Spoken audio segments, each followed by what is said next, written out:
Hello, my name is Brett Jordan, and today we will be talking about two-factor authentication. Specifically, we will address why we should use it and what it is. Let's get started. The first thing I often hear when we start talking about two-factor authentication is, why should I use it?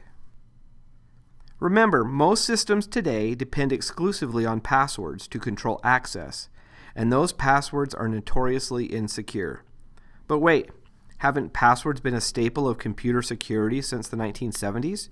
Aren't they just fine? When you consider that in 2012, the most common passwords were things like the numbers 1, 2, 3, 4, 5, 6, the number sequence 1 through 9, the word password itself, the characters that spell QWERTY, there is a problem. The fact is, most user-generated passwords are simple, short, or based around a dictionary word or a theme that is either easy to guess or easy to crack. A classic example is when a user likes a specific sports team. They will often create passwords based around that team or sport. Second, the simple password reset recovery tools, while extremely helpful to support teams, are often easier to manipulate than the passwords themselves. Most of the questions in these systems are based around publicly available information that one can easily find. Third, using a common username-password combination across multiple disparate systems is a huge failing point in password-based authentication. Despite this, users tend to be creatures of habit and do this all the time. What they do not realize is that when one of their accounts gets compromised, all of their accounts are at risk. Storage of passwords is also a problem. How often have we seen users store their passwords on Post-it notes next to their monitor, or even better, under their keyboard? Users that cannot remember their passwords rarely store them securely, which greatly reduces security. Phishing attacks over the past few years have greatly increased in complexity and sophistication, enabling attackers to trick an even larger number of users into divulging their usernames and passwords.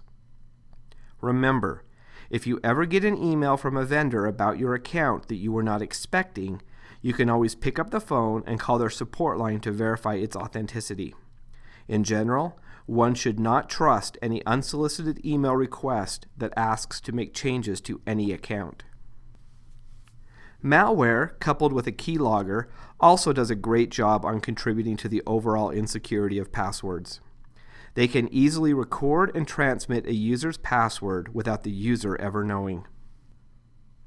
Lastly, since passwords are merely something you know, they offer no sense of exclusivity, meaning there is no way to know who has access to or knowledge of the password.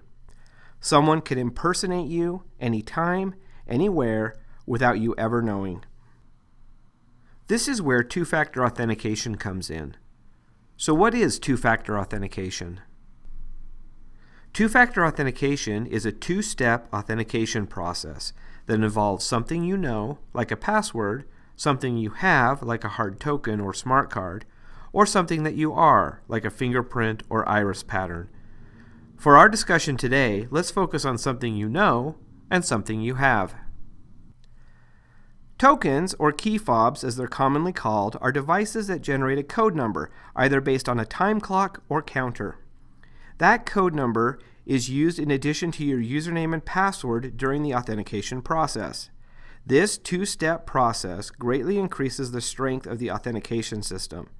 While it might be easy to compromise the password or physically steal the token, it is usually difficult to do both.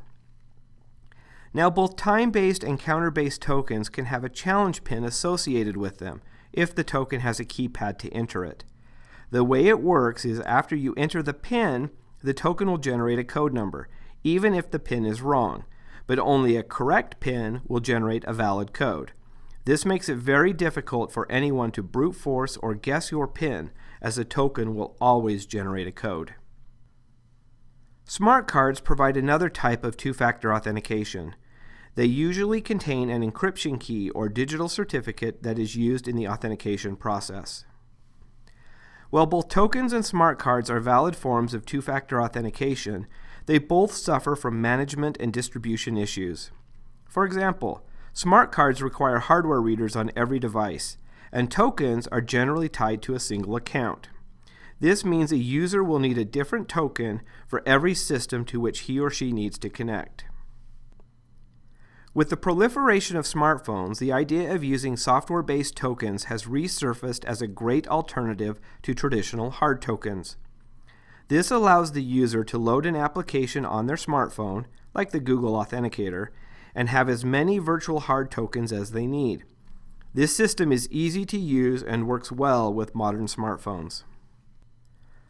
Using two-factor authentication is easy. The way it works is, after you enter your username and password, the system will prompt you for an additional authentication token. Enter the token code from your device or the Google Authenticator application that is installed on your phone to complete the two-step authentication process. Thank you for taking time today to learn about two-factor authentication. In the next video, we will discuss how to control access to DeepC by enabling two-factor authentication.